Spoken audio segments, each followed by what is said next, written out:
తాకట్లో ఉన్న మీ బంగారాన్ని విడిపించి ఆ రోజు ఆన్లైన్ రేటుకి కొంటాం. Sharma gold company. ఇప్పటికి చిరంజీవి గారిలో మీకు నచ్చిన గొప్ప క్వాలిటీ అంటే ఏంటి? స్టార్ అవ్వక ముందు ఇన్స్టిట్యూట్లో జూనియర్, ఎటువంటి అవకాశాలు లేనప్పుడు చిరంజీవి గారిని చూశారు. స్టార్గా ఎదుగుతున్నప్పుడు చిరంజీవి గారిని చూశారు. స్టార్గా ఎదిగిన తర్వాత ప్రొడ్యూసర్గా మీ హీరో చిరంజీవి గారిని చూశారు. ఈరోజు చెప్పాలంటే ఫస్ట్ అగ్రస్థానం అంటే ఆయనదే.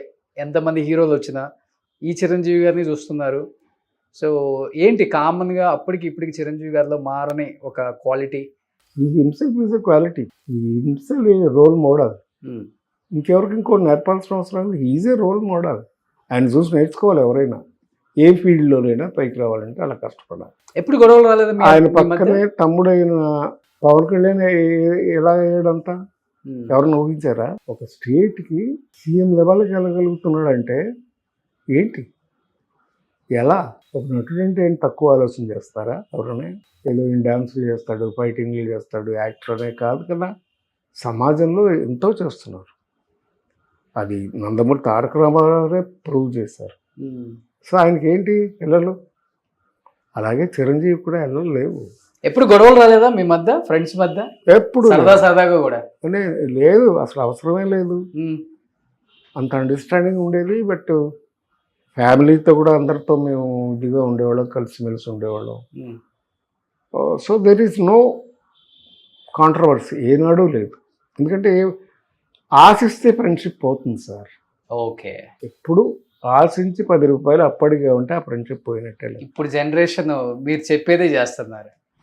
ఎక్కువ ఎక్స్పెక్టేషన్, ఏదో కావాలి అని ఎక్స్పెక్ట్ చేసి ఫ్రెండ్షిప్ చేస్తే కట్ అవుతుంది, కట్ అయిపోద్ది. So real friendship is accept his success and his growth. Super sir. ఇది చాలా మంది ఫాలో అవ్వాలి. ఇది ఫాలో అవ్వట్లేదు ఫార్ములా. సో ఎంజాయ్ చేయి.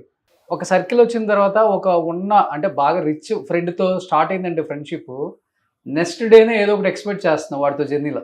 అది తప్పు. నీ బిజినెస్లో ఇంత షేర్ ఇవ్వు, తప్పు. నీది ఒక కార్ ఇవ్వు, వద్దు. ఒక అమౌంట్ ఎందుకు ఆశించు? ఆయన బాగుండాలని ఆశించు చాలు. అందుకంటే ఏం కావాలి? ఆయన బాగుంటే నువ్వు బాగున్నట్టే, వాళ్ళ కుటుంబం బాగుంటే నీ కుటుంబం బాగున్నట్టే. Why what for? నీకు చేతగానప్పుడు, నీకు లేనప్పుడు, జరగనప్పుడు ఆశించు, తప్పులేదు. ఆదుకుంటే ఫ్రెండ్షిప్ గొప్ప. ఆశించనక్కర్లేదు, వాళ్ళే చేసేస్తారు. అది చేస్తారు. చేయకపోయినా కూడా మనం అడగచ్చు. ఒక ఎగ్జాంపుల్ చెప్తాను మీకు. ఈరంకి శర్మ గారిని నేను చాలా ఇష్టపడే డైరెక్టర్. బాలచంద్ర గారు కో డైరెక్టర్. నన్ను హీరోగా పెట్టుకుని 3 సినిమాలు తీశాడు ఆయన. చిలకమ్మ చెప్పింది, నాలాగా ఎందరో, కుక్క కాటుకు చెప్పు దెబ్బ. దీనికి డైరెక్టర్ ఆయన. చిరంజీవి కూడా ఛాన్స్ ఇచ్చాడు. తర్వాత మేమిద్దరూ రికమెండ్ చేస్తేనే బాలచంద్ర గారి సినిమాలో చిరంజీవి గారికి వేషం వచ్చింది. ఇది కథ కాదు. అలాంటి డైరెక్టరు రీసెంట్గా ఒక 4-5 ఏళ్ల క్రితం వరకు చాలా ఇబ్బందుల్లో ఉన్నాడు ఆయన. చెన్నై నుంచి నాకు ఫోన్ చేశాడు ఆయన. నారాయణరావు, చాలా ఇబ్బందుల్లో ఉన్నాను, ఒకసారి కొంచెం చిరంజీవికి ఒక మాట చెప్పవా, ఏమైనా సహాయం చేస్తాడేమో అన్నాను. నేను ఒకటే మాట చెప్పాను, ఏమంటే చిరంజీవికి మీరంటే చాలా గౌరవం. ఆయనకి పద్మభూషణ్ వచ్చినప్పుడు కూడా అమితాబ్ బచ్చన్ గారు స్టేజ్ మీద ఉంటే ఈరంకి శర్మ నాకు డైలాగులు నేర్పాడు, నన్ను యాక్టింగ్ చేశాడని చెప్పాడు, అంత గౌరవం ఉందండి మీరంటే, why don't you call him directly అని చెప్పి నేను చిరంజీవి గారి నెంబర్ ఇచ్చాను. ఇస్తే ఆయన ఫోన్ చేశాడు ఈరంకి శర్మ గారు. చేస్తే వెంటనే ఫోన్ రిసీవ్ చేసుకున్న తర్వాత సాయంకాలానికల్లా 5 లక్షల రూపాయలు ఆయనకు పంపించాడు. That is Chiranjeevi. అది ఎవరితోనూ చెప్పుకోడు. ఆయన ఎందుకు చెప్పుకోవాలి? నేను చెప్పకూడదని చాలా నుంచి చాలా మంది ఆర్టిస్టులు చేసిన దానికి చిరంజీవి గారు చాలా మందికి హెల్ప్ చేశారు. చాలా మందికి హెల్ప్ చేశాడు. ముఖ్యంగా డైరెక్టర్లు ఉన్నా కూడా అంతే హెల్ప్ చేశాడు అవసరం ఉన్నప్పుడు. సో దట్ ఈస్ వాళ్ళు చేయాల్సింది. అంతేగాని ప్రతి వాళ్ళకి అంటే ఇప్పుడు సినిమాల తర్వాత ఆయన ప్రొఫెషనల్ ఇబ్బందుల్లో ఆయన నిలబడడానికి ఆయన ఇప్పటికీ కృషి చేస్తున్నాడుగా. ఆ స్టేజ్లో ఉన్నాడంటే ఎలా ఉన్నాడండి? ఒక కొత్త డైరెక్టరు, అంతకుముందు పెద్ద పెద్ద డైరెక్టర్ల దగ్గర పనిచేసిన చిరంజీవి గారు మొన్న ఇప్పుడు లేటెస్ట్ చేశాడు, ఆయన పేరేంటి, అనిల్ రావుపూడితో ఆయనతో సినిమా చేయాలనే సంకల్పం రావడమే ఆయన గొప్పతనానికి నిదర్శనం. ఇదేంటి వీళ్ళు కామెడీ సినిమాలో తీసుకుంటున్నాడు, ఏంటో నేను సినిమా ఏంటో నా ఆలోచించలేదు ఆయన. ఈ వాంట్ టు అప్గ్రేడ్, కలిసారా అప్డేట్. చిరంజీవి గారిని ఈ మధ్య ఏమన్నా? ఈ మధ్య కలవలేదు సార్. ఎన్ని సంవత్సరాలు అయింది కలిసి? అంటే నేను ఒక 2 ఏళ్ళుగా పెద్దగా బయటికి రావటం లేదు. ఏమైంది సార్? అది వేరే విషయం. మెడ్రాస్లో షూటింగ్ చేస్తుంటే టీవీ సీరియల్ ఆ, బాత్రూంలో పడ్డాను. ఆ, పడితే ఫ్రాక్చర్ అయింది. లెగ్. రిబ్ ఆ, ఫ్రాక్చర్ అయ్యి ఒక ముక్కెళ్ళి లంగ్స్లో గుచ్చుకుంది. అయ్యయ్యో. ఆ లంగ్స్లోకి నీళ్ళు వెళ్ళిపోయినాయి. అయితే అప్పుడు అక్కడ హాస్పిటల్ ఉంటే మా అబ్బాయి ఇక్కడి నుంచి హైదరాబాద్ నుంచి వచ్చి ఉమ్, అపోలో హాస్పిటల్ ఆపరేషన్ చేయించి ఉమ్, అక్కడి నుంచి వచ్చాను. అందుకని 2 years నుంచి ఐఎమ్ నాట్ గోయింగ్ అవుట్. ఉమ్. లేటెస్ట్గా నేను ఈ 2 years గ్యాప్ తర్వాత చేసిన సినిమానే ఈ ఆలోచన. కానీ చాలా బాగుంటారు అప్పుడు. ఇప్పుడు కూడా బాగున్నారు అనుకోండి, గడ్డం వైట్ గడ్డం వచ్చినా కానీ. అది గెటప్ కోసం. లవ్ మ్యారేజా మీది అరేంజ్డ్ మ్యారేజ్? నాది arranged marriage come love. Love. అంటే నా మేనగోళ్ళే కావాలని చేసుకున్నాం 10 years. సో ఇండస్ట్రీని అర్థం చేసుకునే పర్సన్ అయితే మంచిదని చేసుకున్నారా?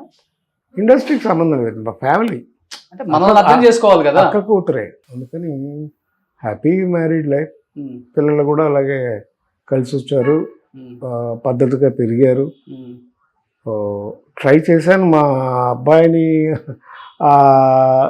కూడా ట్రై చేశాను. వాడును అల్లు అర్జున్ ఒకటే వయసు. ఓకే. అరవింద్ గారు మేము ఫ్రెండ్స్, అలాగే వీళ్ళిద్దరూ కలిసి ఒకే స్కూల్కి వెళ్ళేవారు, ఒకే డాన్స్ క్లాస్కి వెళ్ళేవారు. తర్వాత జిమ్నాస్టిక్స్ ఇవన్నీ కూడా నేర్పించాను ఇద్దరికి. ఓకే. అరవింద్ గారి అబ్బాయిను మా కొడుకు అల్లు అర్జున్, అక్కడ ఉన్నాడు ఆ బాబేనా? ఆ బాబు నా కొడుకు. ఓకే. అయితే వాడికి ఎందుకో ఇంట్రెస్ట్ రాలా, సినిమాల్లోకి రావాలనే ఇంట్రెస్ట్ రాలేదు. So he's into business. Okay. తర్వాత పాపకి పాటలు నేర్పుదామని సింగింగ్ నేర్పించాను. And she was very bright student in the studies. So she's a pharmacist. నా అల్లుడు గుజరాతీ. మా అమ్మాయిను అల్లుడు ఇద్దరు కలిసి ఒక 4 ఏళ్ళు బీ ఫార్మసీ, ఆ తర్వాత లండన్ వెళ్ళి ఎం ఫార్మసీ కలిసి చదువుకున్నారు. ఇద్దరు కలిసి వాళ్ళు లండన్లో 3 ఫార్మసీస్ రన్ చేస్తున్నారు. Oh. So they are very comfortable. So లండన్లో సెటిల్ అయిపోయారు కూతురు అల్లుడు ఇద్దరు. వాళ్ళకు ఒక పాప, ఒక 6 ఏళ్ళు ఇచ్చిన పాపకి. మా అబ్బాయికి ఒక కొడుకు. Okay. So that is my family. మీ కోడలు business?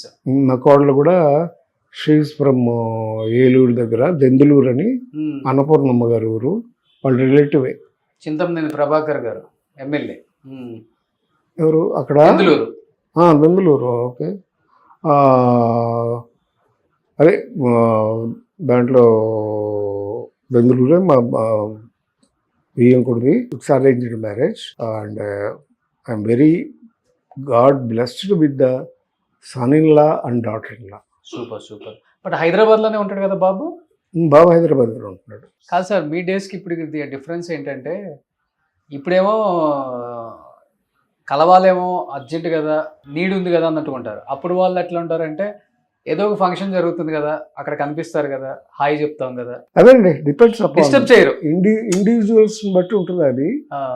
What ever it is, ఎదుటి మనిషి బాగుండాలని కోరుకోవడమే మనం చేయగలిగిన మంచి పని, అంతకు మించి లేదు. ఓకే. ఎందుకంటే యద్భావం తద్భావత అని మనం అనుకుంటే వాళ్ళు బాగుంటారు. అంతే. బ్యాచిలర్స్ లైఫ్ కదా, మీరు అన్నారు ఒకటే సిగరెట్ ఇద్దరు తాగుతామని కూడా. అంటే అప్పట్లో. ఇప్పుడు ఆయన మానేసాడు, చాలా రోజులు అయింది మానేసి. ఓకే. మంచి గ్లాస్ నేను మానేసాను. మంచి క్లాస్మేట్స్ కూడా అన్నీ ఉండే, బాగానే ఉండే, మేము ఫ్రెండ్షిప్గా ఉండేవాళ్ళు. కానీ బట్ ఈ స్టాప్ మధ్యలో ఆయన హెల్త్ పాడై చాలా రోజులు సింగపూర్లో అక్కడ ఉండొచ్చారు కదా. ఆల్మోస్ట్ చాలా డెత్ పొజిషన్స్ తిరిగి వచ్చాడు ఆయన కూడా. మళ్ళీ అజేయుడయి అమరుడై వచ్చాడు చెప్పుకోవాలి. So he's happy. వాళ్ళకి కూడా ఇద్దరికి సేమ్ ఏజ్ కదా ఆల్మోస్ట్. నాకంటే 4 ఏళ్ళు పెద్దాడు. 77-80 ఉంటుంది ఆయనకైతే. మీకు 74 ఉండే కదా. నాకు 73. ఆయనకి నాకంటే 4 years పెద్ద. ఎందుకంటే అప్పుడు ఆల్రెడీ ఉద్యోగం చేస్తూ మానేసి వచ్చాడు కదా. Okay okay okay. కానీ బాగా మెయింటైన్ చేస్తున్నారు. ఏంది ఫుడ్ ఏం డైట్ ఫాలో అవుతారు? 73 సంవత్సరాల్లో కూడా గట్టిగా ఉన్నారు. ఏదో ఉన్న జాగ్రత్తల్లో ఉండాలి. సినిమా గెటప్ కోసం వైట్ గడ్డం కానీ లేకపోతే డై వేస్తారు కదా మీరు? వేస్తాను. ఇప్పుడు ఈ క్యారెక్టర్ కోసం వేయలేదు, ఓకే. ఇంకా ఏమైనా షూటింగ్ గబుక్కున అవసరం అవుతుందేమో వెయిటింగ్ అయిన తర్వాత అని కంటిన్యూ చేస్తున్నాను. ఓకే. అది రిలీజ్ అయినాక తీసేస్తా. పెద్ద హెవీ ఫుడ్ ఏం తీసుకోరు? లైట్గానే తీసుకుంటా సార్. ఆ, ఎందుకంటే నేను మొదటి నుంచి డైట్ విషయంలో జాగ్రత్త పడతాను. ఎందుకంటే ఒక ఊరి కథ సినిమా మీకు తెలుసు కదా, అప్పట్లో నేను చేసినప్పుడు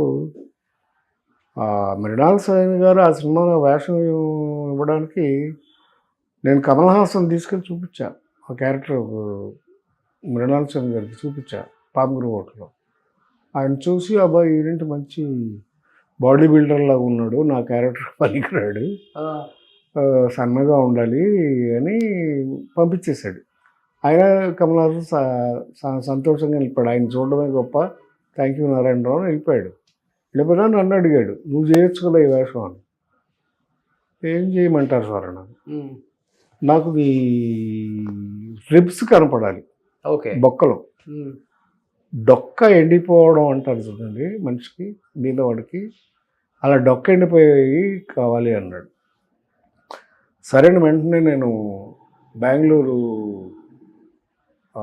జిందాల్ అని ఉంది ఒక నేచర్ క్యూర్ హాస్పిటల్, అక్కడ జాయిన్ అయ్యి 27 రోజులు ఉపవాసం ఉన్నాను, ఫాస్టింగ్ చేసి 20 కేజీలు తగ్గా. చేసి వచ్చి ఆ సినిమా చేసా, ఒక ఊరి కథ. ఇంటర్నేషనల్గా నాకు పేరు వచ్చింది సినిమా. సూపర్. సో అప్పటి నుంచి కూడా so I have on control.